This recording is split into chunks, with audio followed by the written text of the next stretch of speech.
10-годишната Пейтон Сентињан исчезнала од својот дом и последен пат била видена на 14 септември пред спиење облечена во сини пижами, како оцртани од Фроузен, и без чевли.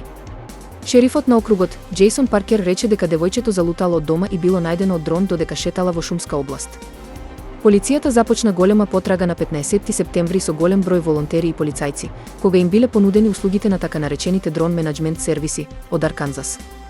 Користејќи беспилотни летала на компанијата опремени со камера за термичка слика, полицијата го пронашла девојчето свиткано како спие на земја во шумата.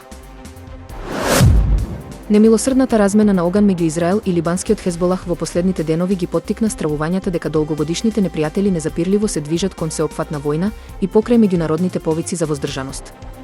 Дописниците во Ерусалим и Бејрут разговараа со официјални лица и аналитичари за зголемените напади од спротивставените страни и можните начини за излез од ситуацијата.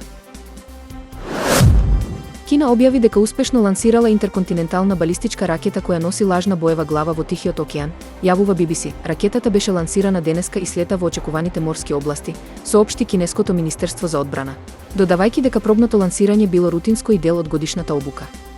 Типот на ракетата и нејзиниот пат на летот останаа нејасни, но кинеските државни медиуми соопштија дека Пекинг однапред ги известил соседните земји. Видеото од прослава на детски роденден во Дубај стана вирално на интернет.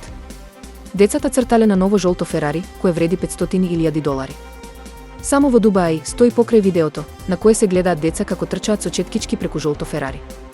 Видеото собра многу коментари. Ова е страшно, што учат на школа? Е еден од коментарите.